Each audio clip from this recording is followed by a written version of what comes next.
साथियों नमस्कार। गरीबी संबंधित एमसीक्यू को हम देख रहे हैं।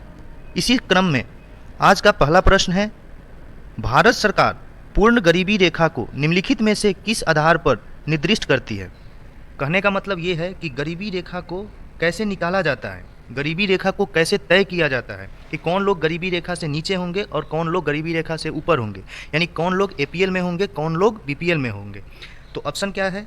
घरेलू बचत, घरेलू उपभोग, घरेलू निवेश और घरेलू आय।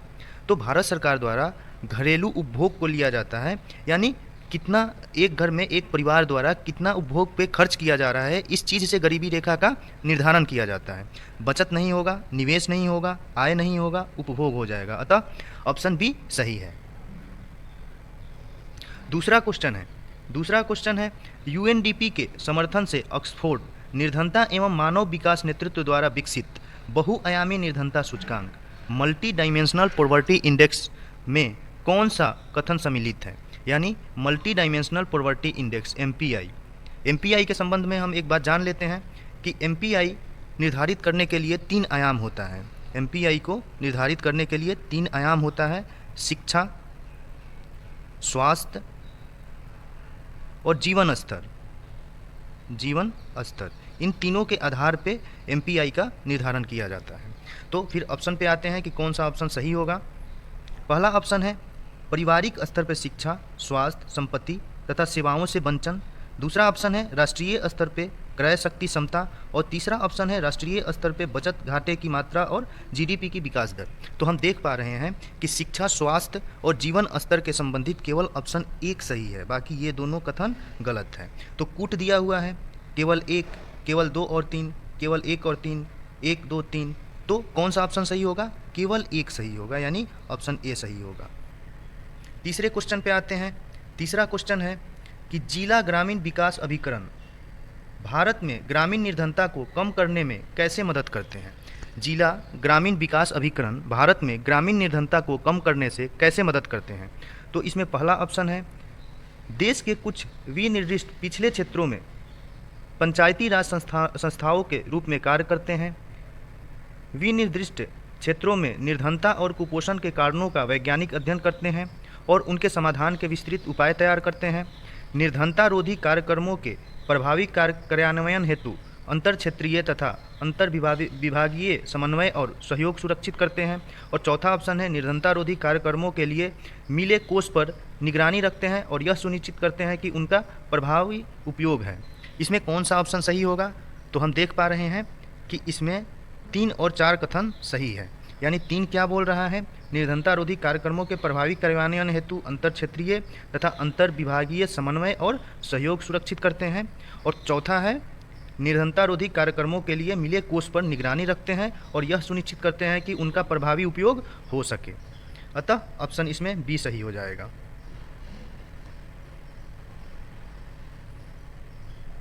चौथा क्वेश्चन है किसी दिए गए वर्ष में भारत में कुछ राज्यों में आधिकारिक गरीबी रेखाएं अन्य राज्यों की तुलना में उच्चतर है, यानी किसी दिए गए वर्ष में भारत में कुछ राज्यों में आधिकारिक गरीबी रेखाएं अन्य राज्यों की तुलना में उच्चतर है, क्योंकि पहला ऑप्शन है गरीबी की दर अलग अलग राज्यों में अलग अलग होती है। दूसरा है कीमत स्तर अलग अलग राज्यों में अलग अलग होती है। तीसरा है सकल राज्य उत्पाद अलग अलग राज्य में अलग अलग होती है। चौथा है सार्वजनिक वितरण की गुणवत्ता अलग अलग राज्य में अलग अलग होती है। तो यहाँ पे देखते हैं कि गरीबी रेखाएं का जो निर्धारण होता है अलग अलग राज्यों में अलग अलग हो सकता है। तो ये डिपेंड करता है उस राज्य के कीमत स्तर पे, क्योंकि यहाँ पे गरीबी रेखा का निर्धारण किया जाता है कि लोग कितना उपभोग कर पा रहे हैं, लोग उपभोग पे कितना व्यय कर पा रहे हैं। तो कीमत स्तर अलग अलग होगा तो लोग अलग अलग व्यय कर पाएंगे। तो यहाँ पे देखा जाए तो होगा कीमत स्तर अलग अलग राज्य में अलग अलग होगा। तो इसका आंसर हो जाएगा ऑप्शन नंबर बी, बाकी ऑप्शन गलत हो जाएगा। अगला क्वेश्चन देखते हैं। भारत में 5वां क्वेश्चन है भारत में उच्च निर्धनता दर के प्रमुख कारण क्या है। भारत में उच्च निर्धनता दर के प्रमुख कारण क्या हैं? पहला है जनसंख्या में उच्च दर में वृद्धि, दूसरा है बेरोजगारी, तीसरा है आय असमानता, चौथा है भूमि संसाधनों की कमी। तो देखते हैं कि कौन सा सही हो सकता है। उच्च निर्धनता दर यानी निर्धनता को उच्च कर रहा है भारत में, इसमें से कौन कौन सा कारण है? तो जनसंख्या में वृद्धि, ये ऑप्शन सही है। बेरोजगारी, रोजगार नहीं मिलेगा तो लोग निर्धन होंगे, गरीब होंगे। तीसरा, आय असमानता, यानी कुछ लोग ज़्यादा आय कमाते हैं, कुछ लोग कम कमाते हैं, तो आय असमानता भी गरीबी का एक कारण है। चौथा, भूमि संसाधनों की कमी, यानी कृषक जो गरीब होते हैं वो भूमि के कारण हो जाते हैं। किसी किसान के पास बहुत ज़्यादा ज़मीन है, किसी के पास है ही नहीं, इस कारण से भी लोग गरीब हो जाते हैं। तो यहाँ पे देखा जाए तो ये चारों ऑप्शन सही है, 1 2 3 4, तो ऑप्शन नंबर डी सही हो जाएगा। नेक्स्ट क्वेश्चन की ओर चलते हैं। अगला क्वेश्चन है, सेन गुणांक का संबंध है निर्धनता से, भ्रष्टाचार से, बेरोजगारी से और शिक्षा से। सेन गुणांक बताता है कि गरीबियों में गरीब कौन है, यानी निर्धनता से संबंधित है। सेन गुणांक किससे संबंधित है? निर्धनता से, तो ऑप्शन ए सही हो जाएगा। बेरोजगारी से नहीं है, भ्रष्टाचार से नहीं है, शिक्षा से नहीं है। 7वां क्वेश्चन, किसी भी अर्थव्यवस्था में व्याप्त निर्धनता की समस्या के लिए कारण क्या हो सकते हैं? किसी भी अर्थव्यवस्था में व्याप्त निर्धनता की समस्या के प्रमुख कारण क्या हो सकते हैं? आधिकारिक संरचनाओं का प्रभाव, मांग का प्रभाव, अधिक जनसंख्या, निम्न पूंजी दर, क्या हो सकते हैं? तो इसमें कूट क्या है?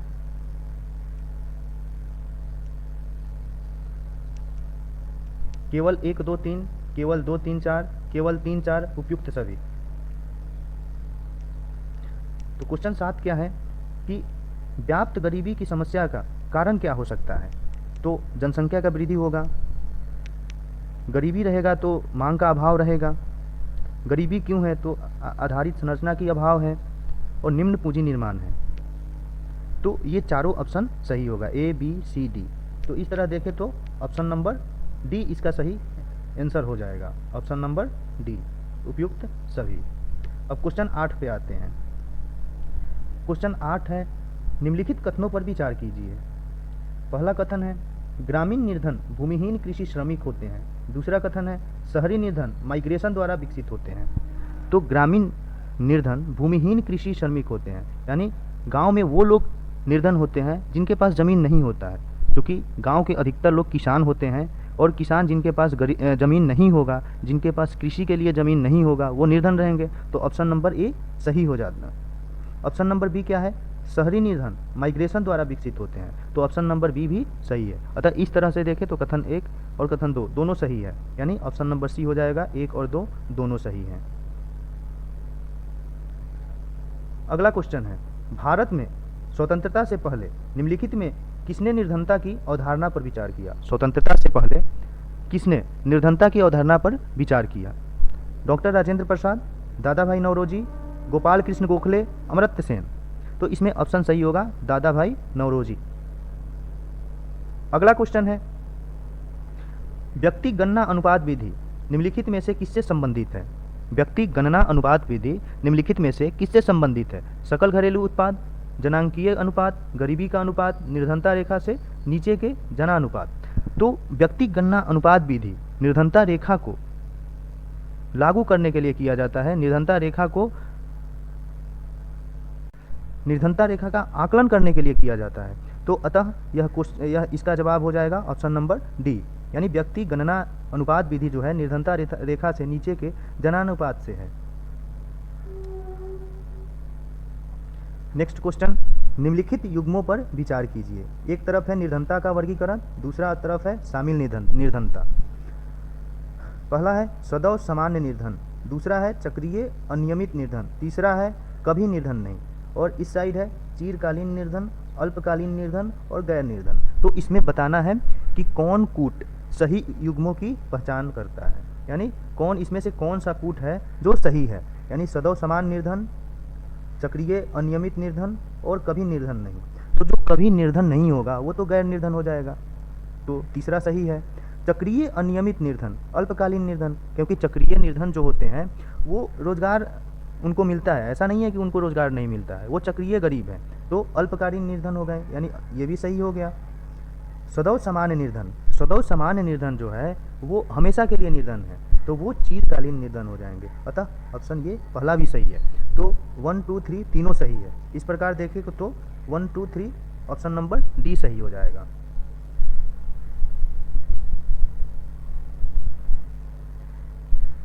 अगला क्वेश्चन, भारत में निर्धनता का आकलन न्यूनतम कैलोरी उपभोग के आधार पर किया गया है। इस संबंध में निम्नलिखित कथनों पर विचार कीजिए। ग्रामीण क्षेत्र के लिए 2400 और शहरी क्षेत्र के लिए 2100। प्रति व्यक्ति के कार्य के आधार पर ग्रामीण लोगों को प्रतिदिन 2400 कैलोरी की आवश्यकता होती है। सेकेंड, प्रति व्यक्ति के कार्य के आधार पर शहरी लोगों को प्रतिदिन 2100 कैलोरी की आवश्यकता होती है। ये दोनों कथन सही है, तो ऑप्शन नंबर सी इसका सही आंसर हो जाएगा, ए और 1 और 2 दोनों। अगला क्वेश्चन है, भारतीय निर्धनता के संदर्भ में निम्नलिखित कथनों पर विचार कीजिए। भारतीय निर्धनता के संबंध में निम्नलिखित कथनों पर विचार कीजिए। इसके आधिकारिक आंकड़े नीति आयोग उपलब्ध कराता है। NSSO उपभोग व्यय के आधार पर आंकड़ों का आकलन करता है। NSSO नहीं है, अब NSO है। तो निर्धनता जो होता है भारत में वो नीति आयोग उपलब्ध कराता है। इसको पहले योजना आयोग उपलब्ध कराता था, लेकिन अब यह नीति आयोग उपलब्ध करवाता है। और NSO उपभोग व्यय के आधार पर आंकड़ों का आकलन करता है। अतः देखा जाए तो 1 भी सही है और 2 भी सही है, अतः ऑप्शन नंबर सी सही हो जाएगा, 1 और 2 दोनों। अगला क्वेश्चन है, निर्धनता अर्थव्यवस्था में व्याप्त विभिन्न समस्याओं के कारण होती है। निम्नलिखित में से कौन से सामान्य घटक इसमें शामिल है?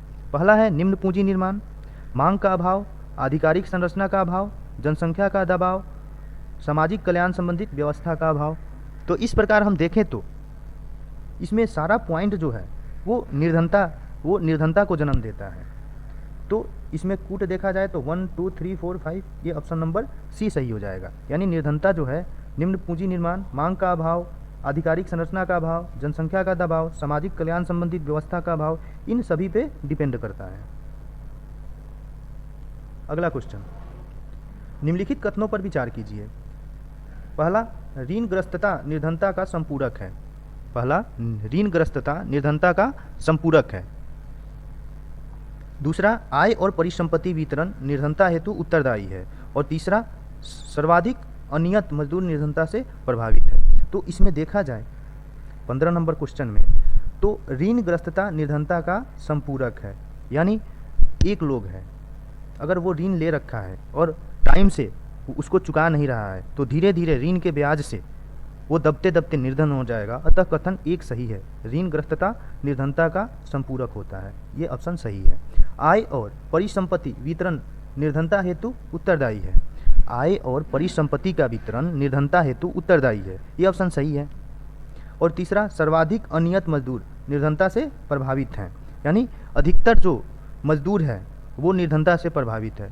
तो ये भी बात सही है कि अधिकतर मजदूर लोग गरीब होते हैं। तो तीसरा भी सही है। अतः 1 2 3 तीनों ऑप्शन सही है। इस प्रकार अब ये डी सही हो जाएगा, 1 2 और 3। अगला क्वेश्चन, भारत सरकार द्वारा निर्धनता निवारण हेतु त्रिआयामी कार्यक्रम अपनाए गए हैं। इसमें निम्नलिखित में से कौन से घटक शामिल हैं? न्यूनतम आधारभूत सुविधाएं उपलब्ध कराना, संवृद्धि आधारित रणनीति और रोजगार संबंधित योजना का विकास। इसमें से तीनों सही है, 1 2 और 3 सही है। न्यूनतम आधारभूत सुविधा उपलब्ध कराना यानी न्यूनतम आधार क्या है? रोटी, कपड़ा, मकान, पढ़ाई, दवाई। इसके लिए योजना कार्यक्रम बनाना। संवृद्धि आधारित रणनीति यानी जीडीपी में वृद्धि कर देना। जीडीपी में वृद्धि होगा तो रोजगार में भी वृद्धि होगा, रोजगार में वृद्धि होगा तो ज़्यादा लोगों को रोजगार मिल पाएगा, अतः गरीबी दूर हो सकता है। और तीसरा है रोजगार संबंधित योजनाओं का विकास करना, यानी गरीबी से रिलेटेड योजनाओं का विकास करना, लोगों को रोजगार देना। इस प्रकार से भी गरीबी को कम किया जा सकता है। अतः इसमें तीनों ऑप्शन सही है और इसमें ए भी सही है, ये भी सही है, ये भी सही है। तो इसमें हो जाएगा 1 2 3 तीनों सही है। अगला क्वेश्चन है क्वेश्चन नंबर 17। भारत में निर्धनों के खाद्य उपभोग और पोषण स्तर में सुधार लाने हेतु कई कार्यक्रम प्रारंभ किए गए हैं। निम्नलिखित में से कौन सा कार्यक्रम इसमें शामिल है? निर्धनों के खाद्य उपभोग और पोषण स्तर में सुधार लाने के लिए कई कार्यक्रम प्रारंभ किए गए हैं। तो इसमें से 3 को दिया गया है और बताना है इसमें से कौन शामिल है। पहला है एकीकृत बाल विकास योजना, दूसरा है मध्यावकाश भोजन योजना और तीसरा है सार्वजनिक वितरण प्रणाली। तो ये भी सही है और ये भी सही है और ये भी सही है। अतः ऑप्शन देखा जाए तो इसमें से तीनों सही है, ऑप्शन नंबर डी सही। अगला क्वेश्चन क्वेश्चन नंबर 18। सूची 1 को सूची 2 के साथ सुमेलित करना है। सूची 1 में निर्धनता संबंधित कार्य दिया हुआ है और सूची 2 में संबंधित लक्ष्य दिया गया है। ए है काम के बदले अनाज योजना। काम के बदले अनाज योजना, तो हम इसमें चारों को पढ़ते हैं कि काम के बदले अनाज योजना का लक्ष्य क्या। तो गांव व कस्बों में छोटे उद्योगों का सृजन, भोजन उपलब्ध कराना, शहरी क्षेत्रों में रोजगार का अधिक सृजन, शिक्षित बेरोजगार को वित्तीय सहायता देना। तो काम के बदले अनाज, यानी कोई व्यक्ति काम करेगा तो उसे अनाज मिलेगा, यानी भोजन उपलब्ध होगा। तो देखा जाए तो भोजन उपलब्ध होगा, यानी ए 2 हो जाएगा। ए क्या हो जाएगा? 2 हो जाएगा। ग्रामीण स्वरोजगार कार्यक्रम। ग्रामीण स्वरोजगार कार्यक्रम का मतलब क्या हुआ कि गांव और कस्बों में छोटे उद्योगों को सृजित करना, गांव में रोजगार कार्यक्रम चलाना। तो इस प्रकार देखा जाए तो गांव व कस्बों में छोटे उद्योगों का सृजन करना, यानी बी ए के साथ आ जाएगा। तो बी 1। सी है प्रधानमंत्री रोजगार योजना। प्रधानमंत्री रोजगार योजना, इसमें हो जाएगा आपका शिक्षित बेरोजगार को वित्तीय सहायता प्रदान करना, यानी सी ऑप्शन आ जाएगा 4 के साथ। स्वर्ण जयंती शहरी रोजगार योजना। स्वर्ण जयंती शहरी रोजगार योजना, यानी शहर में रोजगार को सृजित करना। तो ये आ जाएगा शहरी क्षेत्रों में रोजगार का अधिक सृजन, यानी डी आ जाएगा 3 के साथ। डी आ जाएगा 3 के साथ। ए आ जाएगा बी के साथ, बी आ जाएगा 1 के साथ, और सी आ जाएगा 4 के साथ, और डी आ जाएगा 3 के साथ। तो इस प्रकार देखें तो ए 2 के साथ, बी 1 के साथ, सी 4 के साथ, और डी 3 के साथ। 19 नंबर क्वेश्चन देख लेते हैं। प्रत्यक्ष निर्धनता निवारण कार्यक्रम का लाभ किस वर्ग को प्राप्त है? यानी जो निर्धनता कार्यक्रम को चलाया जाता है वो निम्नलिखित में से उसका लाभ कौन उठा पाता है? गैर निर्धन वर्ग, निर्धन वर्ग, महिला वर्ग, अनपिछड़ा वर्ग। चूँकि सरकार और सरकार के द्वारा जो कार्यक्रम चलाया जाता है उनमें क्या होता है कि ज़मीनी स्तर पे जो लोग उस योजना को जान पाते हैं वो लोग उसका लाभ उठा पाते हैं। तो महिला वर्ग तो इसमें नग्न के बराबर है, तीसरा वर्ग भी नग्न के बराबर है। निर्धन वर्ग को अधिक समय पता ही नहीं चलता है कि कौन सा योजना और कौन सा कार्यक्रम चलाया जा रहा है। तो प्रत्यक्ष निर्धनता निवारण कार्यक्रम का लाभ अधिक से अधिक गैर निर्धन वर्ग उठा लेते हैं, अतः ऑप्शन ए सही हो जाएगा। अगला क्वेश्चन है,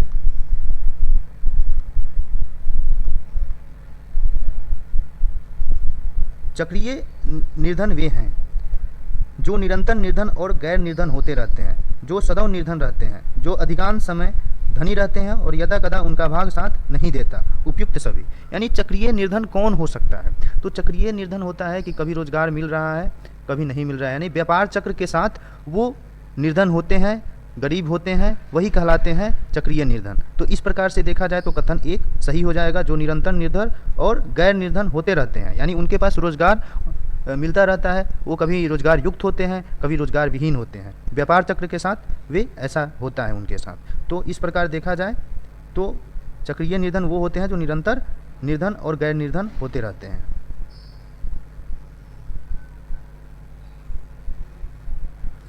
अगला क्वेश्चन, बहुआयामी निर्धनता सूचकांक में शामिल नहीं है। मैं बताया था आपको बहुआयामी निर्धनता सूचकांक multi dimensional poverty index MPI 3 आयाम पे डिपेंड करता है। पहला है शिक्षा, दूसरा है स्वास्थ्य और तीसरा है जीवन स्तर।